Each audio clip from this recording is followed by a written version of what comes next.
So here is some background info. I work for a utility company in Massachusetts, which requires me to go into people's homes quite frequently. I'm 22, and my partner in the field was another male aged 23. We got scheduled for a shut-off on a house due to lack of payment. The house was actually in a very wealthy town, so we figured it was a mistake and went to speak with the owner of the property. We drove for about 20 minutes until we reached this house. We both thought it was a mistake, as it was the size of a large shed. However, we went to the front door, which was blocked by a large pile of branches from some dead trees on the property. I knocked and waited for about 5 minutes, and as we were about to leave, an older man answered the door. We explained the situation about lack of payment, and he guided us to the basement door and said that we could find what we were looking for down there. I went down to do the shut-off, and my partner stayed upstairs in the kitchen, otherwise known as the small room with a mini fridge, toaster oven, and hole in the floor. I was in the basement, which was pitch black and very small, and I was convinced that I could hear people faintly whispering. I looked around with my flashlight and saw nothing. After I heard these noises, I did my shut-off and hurried back upstairs. My partner was still in the kitchen room, and I asked him where the man had gone. He said he had to use the bathroom. We waited about 15 minutes in the kitchen before I knocked on the bathroom door. No answer. I yelled in and said, "Sir, we're finished. We're going to leave now and we need you to sign this form." No answer. We waited a bit longer before I tried the doorknob. It was unlocked, and I cracked the door and said, "Sorry, but I didn't think you could hear me from the hallway. We have finished our job and we need you to sign the form before we leave." Again, no answer. I opened the door to a room with a sink and a toilet, small light bulb, and no windows. I asked my partner if he was sure he went in there. My partner said yes, that he saw him go in and closed the door behind him and that he hadn't come out. Obviously, we left immediately and closed the front door behind us. I only have a picture of the front of the building. I'm in the habit of leaving my phone in the glove box when I'm at work and on my shift. But still, I just don't have a reasonable explanation for what happened that day.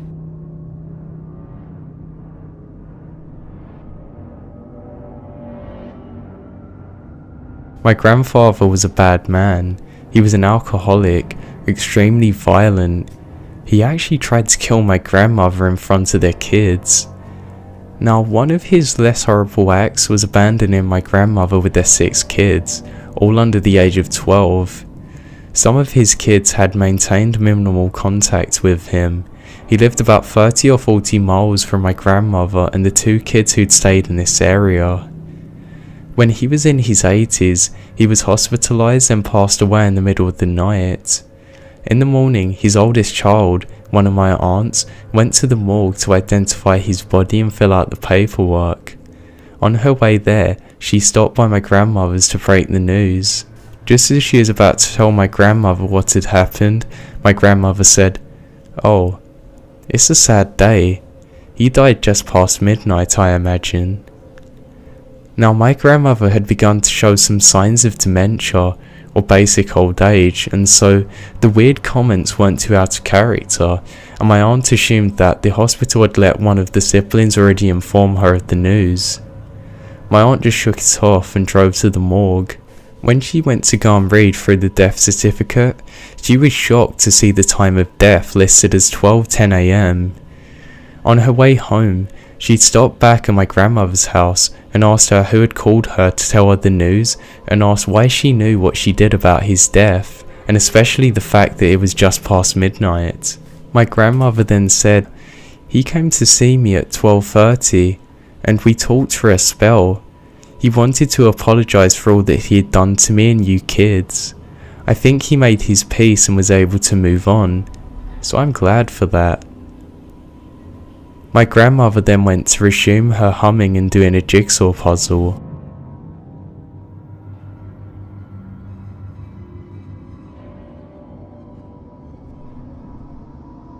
There I was, bored in combat zone Iraq, drawing a picture. It was full of scenery, a few hills, some dead grass, a tree stump. On the stump I decided to draw a creature, humanoid, like a pygmy werewolf. 4 foot something, claws and teeth. The commander then shows up, calls us in for a mission, and I put this drawing away. Weeks later, we're in an abandoned base, staying in some new buildings with no windows, doors or anything, just concrete bones, and opening up for the installations of these things. Every night, we have to set up watch. It takes a whole platoon to cover the building. This is minus a few who have to run for reinforcements. I was one such reinforcement, sitting in an empty room in the dark. After a while, I notice that I'm not alone. I look up and I see that the thing I drew is staring at me on the ceiling. So I'm there holding onto my M249 tight, waiting for something to happen. When my team leader comes in, asking if everything was alright, I tell him yes. He then walks over to one of the holes where the window would have been and looks out and says, "Did you see that?" Later, near the Iranian border, we stayed at another abandoned base. It was a bunch of classrooms spread between 6 buildings. All of these buildings are just on one floor. These have walls that don't even reach the ceilings. I had just gotten off a guard shift and come back into my room, and my buddy's there, just staring at the ceiling. I looked up. There it was again. "What's that?" my buddy asked me. Just then, a squad leader joins us asking what we're doing. We explained it, but it was gone again. And we never saw it in that country again. Now fast forward several years, I got injured in Iraq from faulty equipment getting a medical discharge. I just then started getting back on with my life, and I'm in a bookstore one day, and I find this book on demons. I decided to have a flip through it.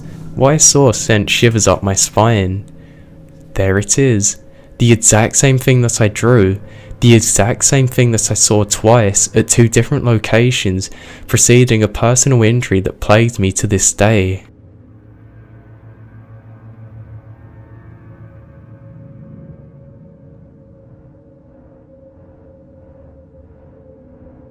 When I was a kid, my brother and I would get stuck with babysitting the neighbour's kid.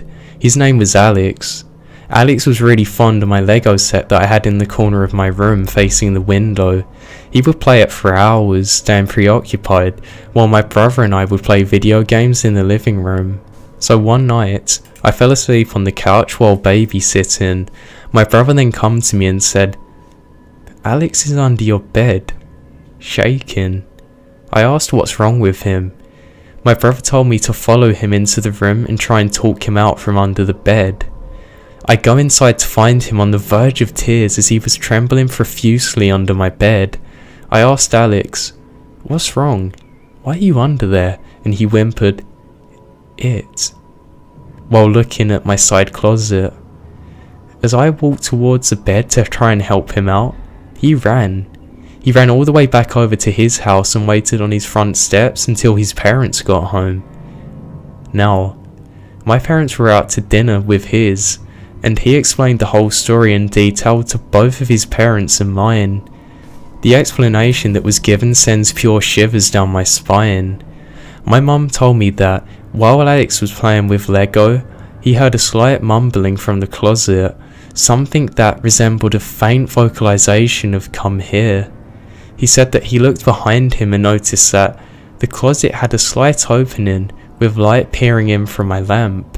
He wasn't really sure what was going on, and he then stared at the crack until suddenly he saw an eyelid open. He told us that there was a man in my closet. Alex then hid under my bed after he gave out a slight yelp. This was actually what caught my brother's attention in the first place.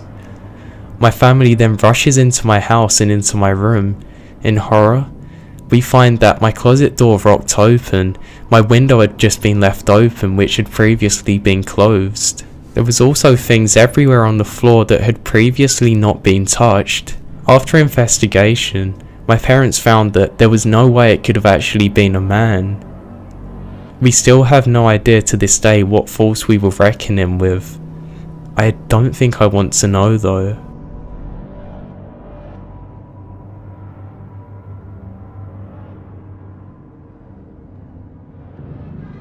A year or two ago, I walked into my brother's room and looked at his mirror which showed my room down the hall. I then saw a pitch black figure in the hallway right next to my door across the hall. I stared for the longest 5 seconds of my life. When I turned around, it was gone. I brushed it off as my mind playing tricks on me. I then went to close the door to my room. Just as I was about to approach my door though, it slammed shut. I quickly opened it out of reaction, expecting to fight an intruder, but nobody was there. There was also another incident that happened in the middle of the night at like 2 AM. I saw that exact same black figure, exactly as I described it before, at the foot of my bed. I looked away to wake up my friend who was spending the night, but as I looked back, it was gone. Sometimes I wonder if I might have attracted this because I used to play with an Ouija board alone before things started happening. I say this because both of the encounters happened at different houses.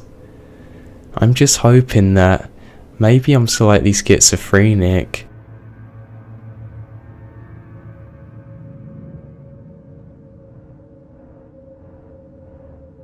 I was home last year during a break from university with a friend and decided to go see a friend in a different city in his university. It was a small city with rivers, hills and forests. At night, we decided to go to a nearby forest to smoke and drink by a river, but still being on the main road. So we were standing with our car parked and I was drinking and both of them were making joints and smoking. It was about 11 in the night and it was dead dark with no lights or people around for several kilometers. We had been standing there for about half an hour when a guy who was 25 or 6 come out of the tree line and come to talk to me. He talks to me and says that this place is not safe at night and that we shouldn't be here. My friend who used to study there heard me talking to somebody and started walking towards me, but stopped right there. His face went white and he then told me to get in the car and that we were going. I told the guy thanks and said goodbye and we turned the car around. For 10 minutes, my friend didn't talk to me about what happened, and it was finally when we were out of the forest that he broke his silence. He told me that this guy who I was talking to was a boy from his university who died on that exact same road 2 years back.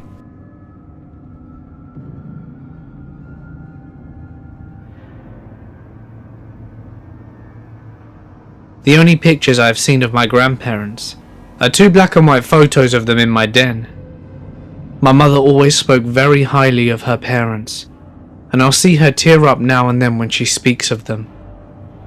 When I was in 2nd grade, I had a dream about them. They were introducing themselves to me and giving me a tour of their house and boat, which is something my mother never showed or mentioned to me. My mother never showed me their house because it was sold, and she also never mentioned about a boat.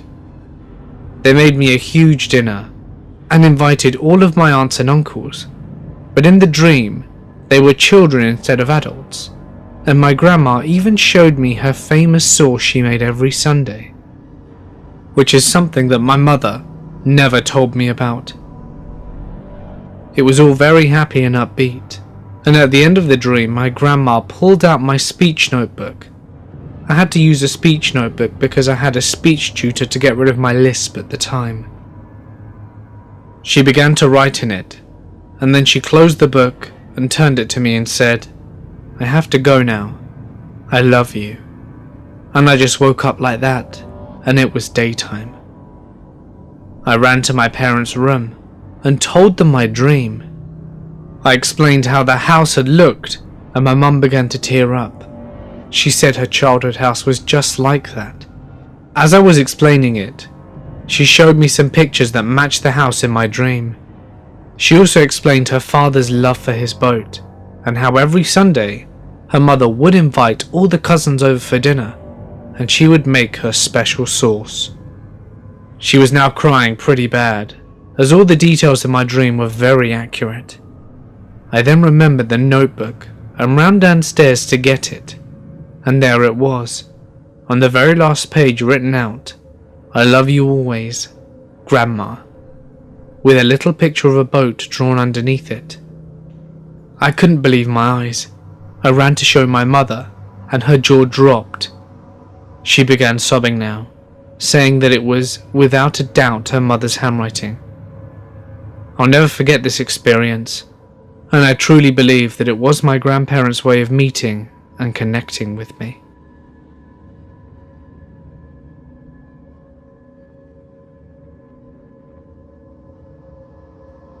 When I was in elementary school, I shared a queen-sized bed with my older sister and our family dog.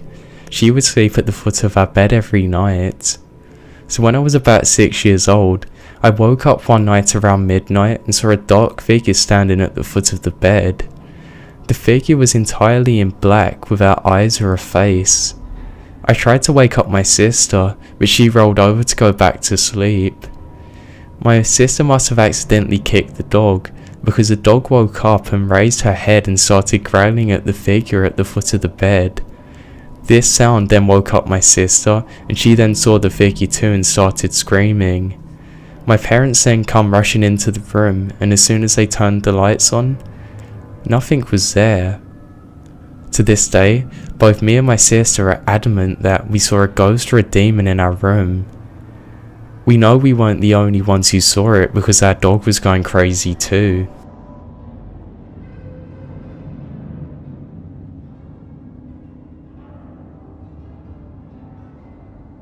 When I was 16 years old, I encountered something that still bugs me to this day. I woke up at around 6 AM on a normal weekday and went downstairs to get ready for school. Nobody else in my family had woken up at this point. I'd gone to get into the shower, still sleepy, barely able to hold my eyes open. After a few minutes of showering, somebody tried to get in and I told whoever it was that I was in the shower. The person then proceeded to aggressively try and open the door. I saw the door handle going down and up like crazy, so she, whatever it was, then knocked on the door handle even harder. Then it suddenly stopped. I didn't think much about it, but when I got back out of the shower, I realised that nobody was up yet. I then went back down and proceeded to have my breakfast. After a while, my dad come downstairs. I asked him if it was him who wanted to use a bathroom earlier. He said no, and that both my mum and younger brothers were still asleep, so it couldn't have been them either. And even if it had been my family members, why would they have not tried to open the door a normal way? Why would they have done it so aggressively at 6 in the morning? I'm just lucky that I locked that door.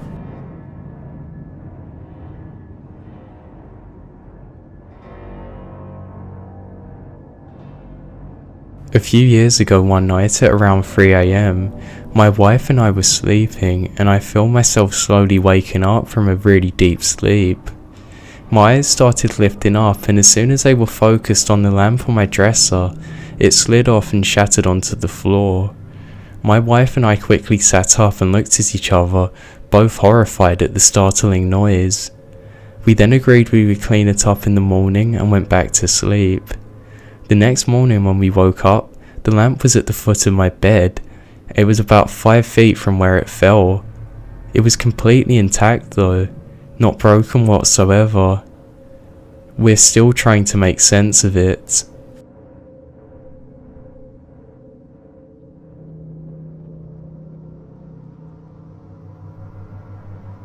In the middle of the night while sleeping, I hear a sound like somebody is taking a paper clip from my desk and throwing it against a wall, and it then bounces across the desk. I wake up to this noise, turn on the light, and right by my bed as I sit up, I look over and see nothing. Weird. As I'm about to lay back down, my £20 steel gumball machine falls over by itself on my bed and directly onto the pillow where my head was only 30 seconds earlier. I flipped out, scrambled out of my bed as I'm totally taken by surprise. As I'm standing up, I then feel something under my feet. A paperclip.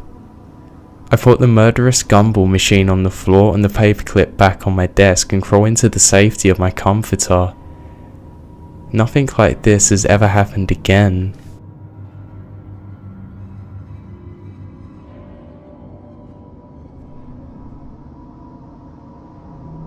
When I was around 7 years old, it was close to the holidays.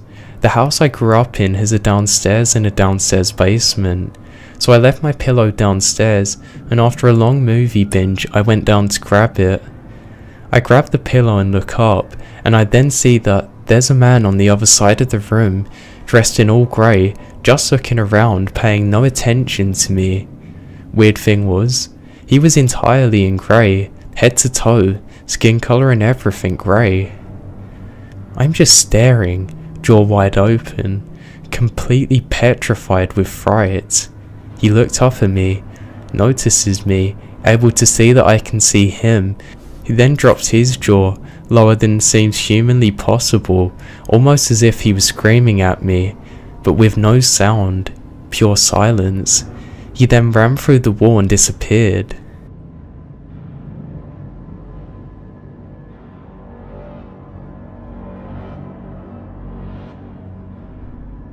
For the first 12.5 years of my life, I lived in a haunted house. I thought I'd share my experiences. Over the years, I noticed a number of creepy things happening in my home. I'd leave my room for a few minutes only to return with my things in a completely different spot than normal. There would be loud crashing noises with no cause, and I'd constantly hear this scratching noise from the ceiling of my bedroom at night, which would stop as soon as one of my parents entered, then resume when they left. These persisted through the years that I lived in that house.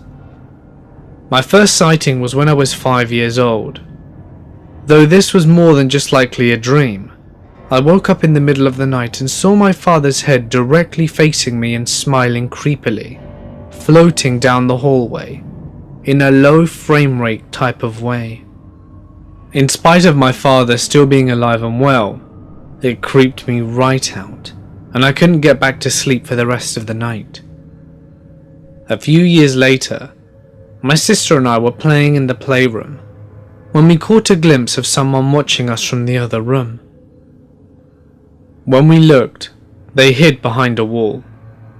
Neither me nor my sister got a good look, but we thought it was just one of our parents fooling around. We went to check it out, but we found nothing. My final experience at that house is the one that made me believe in ghosts. I was around 11 years old at the time, building something out of Lego in the playroom. The room was across the stairs, which had one flight going up the stairs to the kitchen, and another going down to the storage basement. I was sitting with my back to the stairs, with the door open to the playroom. I got a sudden chill and turned around.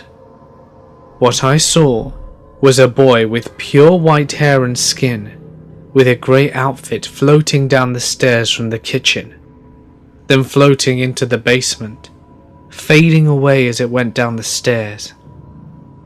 I didn't tell anyone about this, as I figured that they think I were crazy.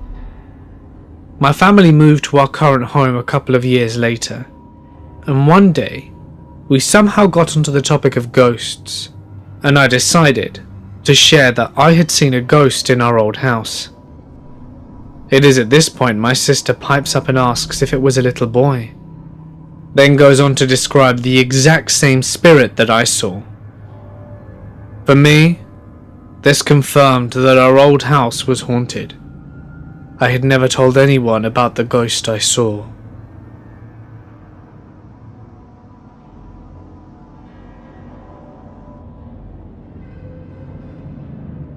As a child, whenever I got fevers, I would always, in my fatigued and pain-infused state, hear a man counting in a very deep voice. He would count from 1 up. As the numbers would get larger, the voice would get louder and more intense. It became less frequent as I grew older, and I don't experience this anymore. I brushed it aside as a reoccurring nightmare. That was until recently. I have learnt that my sister would experience the exact same thing when she was younger as well. I know this isn't the scariest story, but it does send shivers down my spine trying to comprehend all of this.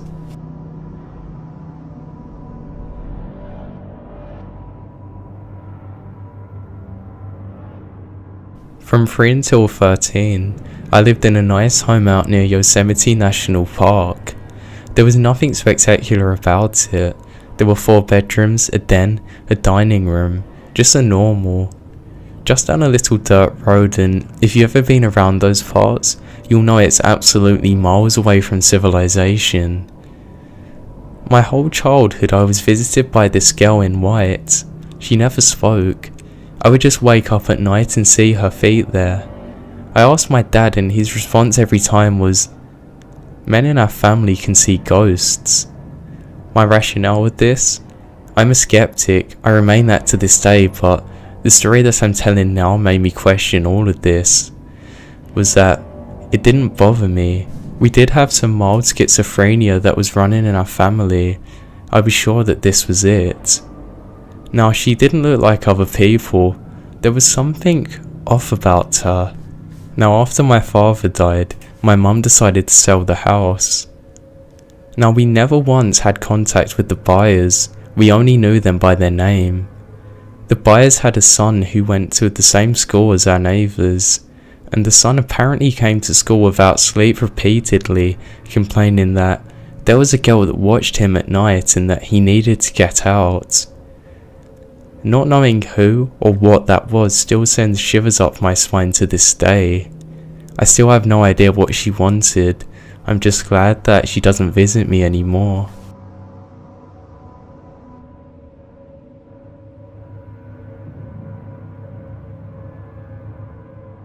I was a rookie cop when my brother committed suicide. He was one of my older siblings, but we were very close. He died in another state, and I have a lot of guilt about what happened.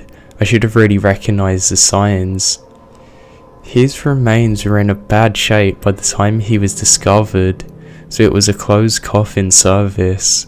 So about a week after I'm on patrol one night, my partner and I see a pimp pistol whipping one of his girls. I jump out and the pimp then sees me, and then there's a chase on foot. I was running after him, gun in hand. He then cuts through a narrow corridor under a building that leads to a courtyard in the middle. Right before I reach the courtyard, I hear, "It's okay," in my dead brother's voice. I hit the courtyard and the guy is against the side pointing a gun to my head. He squeezes the trigger twice. I froze for a millisecond and then started beating him in the head with my revolver. To this day, I don't know why I didn't just shoot him, cuff him, and walk him back to the street and find my partner. I tell my partner about him squeezing the trigger, but not the voices I heard. We later unloaded the gun and we saw that there were 2 bullets that both have strike marks on them. We then taken these to the lab for testing. There was nothing wrong with them. After trying to fire them again, we got them both to go off perfectly.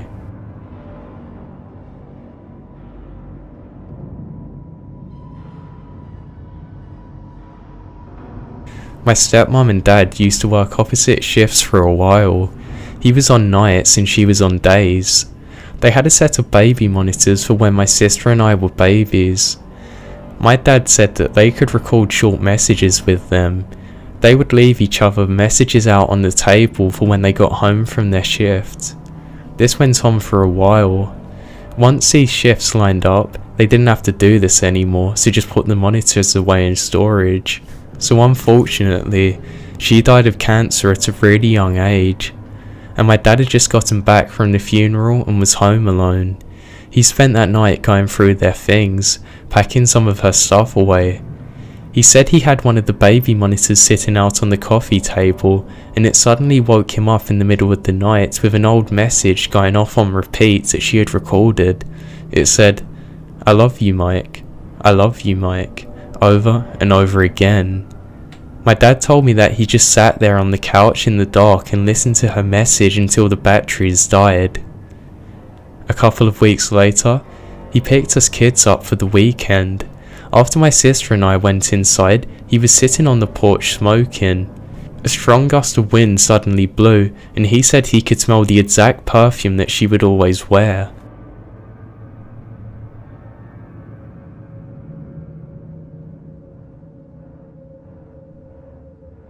So I got home from my job as a server at midnight.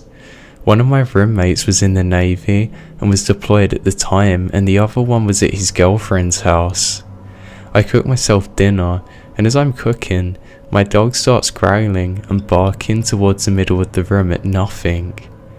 This is especially weird because she never, ever barks. Now, she was rescued as a puppy. I brought her to give me a sense of security, and I've also trained her to never bark at anyone. So I just dismiss her barking as odd, and I finish cooking and eat. I then turn to go and put the pots into the sink. I have to turn the tap on early because it takes forever to get hot. But once I've turned around, I find that it's already on. Again, I think it's odd, but I don't really think it's worth freaking out over. I can now see that some of the hairs on my dog are standing up. Nobody's home and it's midnight, so I figure maybe that's just what's making her feel weird. I decided that I was going to tough it out at this point. So after cleaning, I go into the bathroom and sit on the sink to pluck my eyebrows.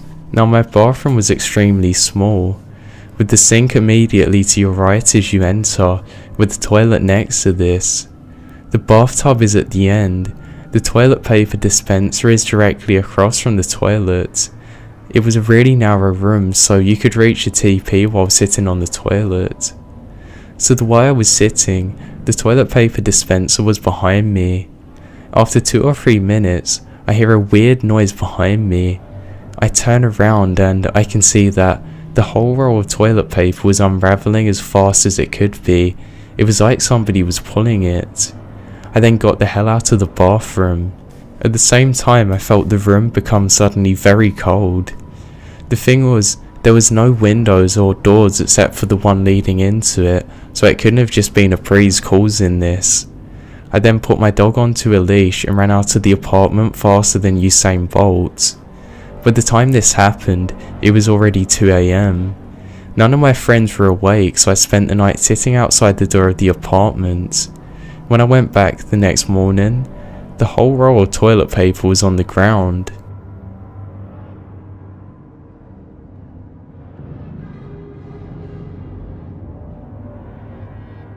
When I was younger, I grew up in a house that was supposedly haunted. Now in this house, I was very lonely being an only child. In fact, I didn't even have my dad. I never knew the guy, and most of the time my mum was working like crazy to try and support me. This would mean that I had most of the day to myself. Now, my mum's pretty sure that when I was younger, I made an imaginary friend to try and make up for this. I do know about this friend I had called John. John and I were very close. He would normally come and see me in my bedroom of a night time. He was around the same age as me. We could talk about everything normally, but whenever I asked him personal questions, he would just go quiet. My mum would sometimes come in and ask to see John, but every time she come in, he would vanish.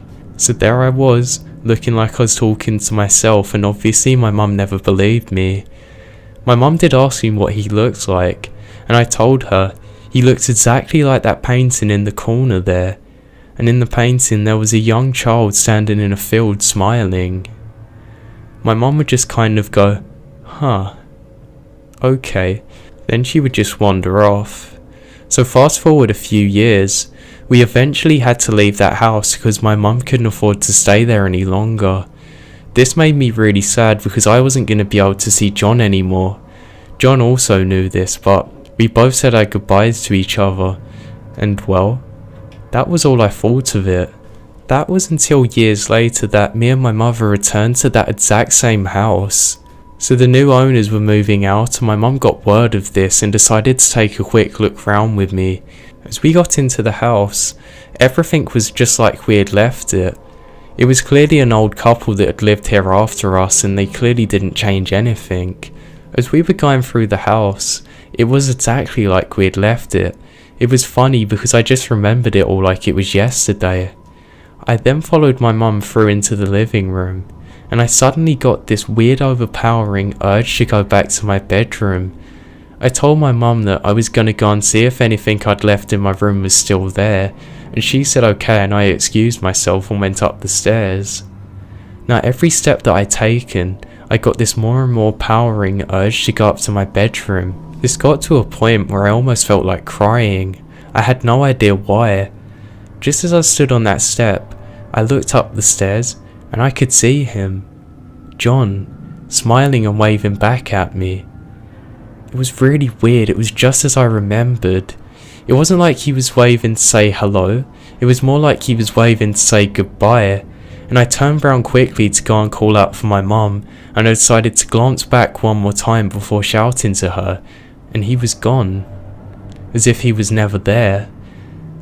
I rubbed my eyes and I couldn't make sense of any of this. Surely it's just my mind playing tricks on me, right?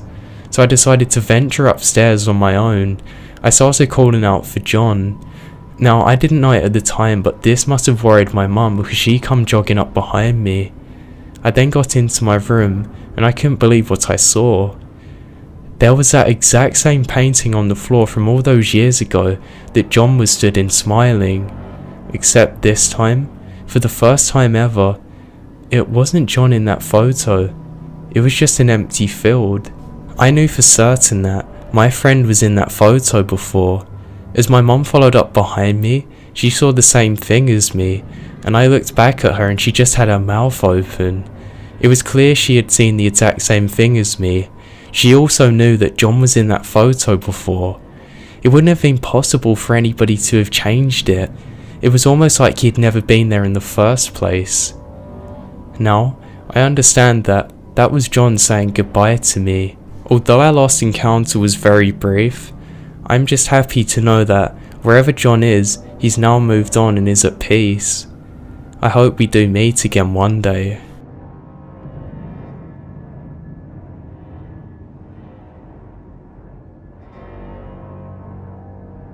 About 2 Decembers ago, my fiance was over at my parents' house with me. My parents had gone to a Christmas party and he was helping me set up the tree and decorate the house. All of the stuff is in the attic and everybody said that the attic had a strange feeling about it. So we're setting up the attic and he mentions that he feels like somebody's watching us. I said that it's probably just a cat and that he doesn't have anything to worry about as I hand him some boxes. We then go downstairs and we are unpacking the boxes when we then heard a series of thuds ahead. I say, oh, the cat must have knocked something down. But my fiance then points out that the cat is asleep on the couch. It scares me and we go outside. At that moment my parents then pull up. My dad then moans at me for being outside without a coat on. My fiance and I tell my parents that we heard something and we're officially creeped out. My mum and fiance decide to go to the room where the attic entrance is. Lo and behold, a box that had been sitting far away from the stairs had fallen down the stairs on its own. And that's not it. There was a time after that my fiance and I were sleeping at my parents' house.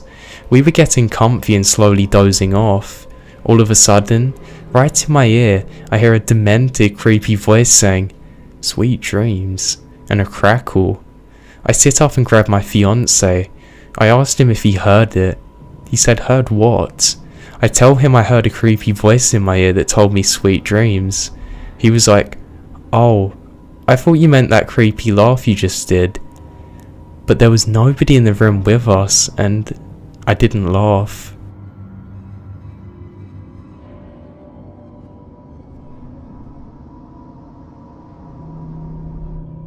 When I was younger, I lived in a house that was built in the 1880s. Now in my bedroom, I had a big old mirror. Now there was just something about that mirror that I hated so much. I couldn't even bear to look at it. At night, I would sometimes even hallucinate at night time and think that I could see a face in the mirror. It was pretty scary stuff. Anyway, one day all of a sudden, my parents immediately made us leave that house and they never spoke about it again. I have no idea why they did this. Well, that was until today. So apparently, the night after I had another nightmare about a face watching me and I ran into my parents' room, my mum decided to see just what was wrong with that room and if there was actually maybe a person in there hiding or something, anything that could be causing that to happen to me, so she decided to sleep there for herself. What happened next is truly terrifying, and my mum shakes when she recounts this to me. All of a sudden in the dead of night, the mirror comes flying off the wall, the light flickers on. My mum thinks that this is just her mind playing tricks on her and goes to get up to switch the light on fully. What she can see then is truly harrowing. There, where the mirror was once stood, spelt out in bright blood red, is my name, Jane. And there's also a demonic star behind that. There's no way that anybody could have put that there while we're in the house. Not only that, it was fresh. I mean, literally like it was done the same day.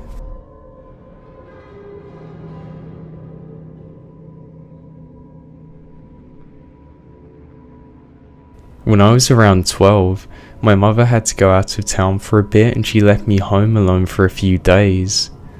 Now that might sound bad to some of you, but we lived really close to our relatives, so it really wasn't that big of a deal. She refuses to give me a mobile phone at the time because she figured that if anything went wrong, she'd just be able to call me on the landline. So she told me the date when she had come home and that was that. The date arrives and I hear my mum knocking on the door downstairs, calling my name. Now my dog, who absolutely loved her, got excited when she heard her voice and ran to go downstairs to greet her. She then got to the door, freaked out and ran back upstairs to me. I refused to go down and open the door. The phone then starts ringing and the knocking stopped. I pick up the phone to hear my mum say, "Hey, I'm sorry. I'm gonna have to stay here one more day. I'm gonna head home tomorrow."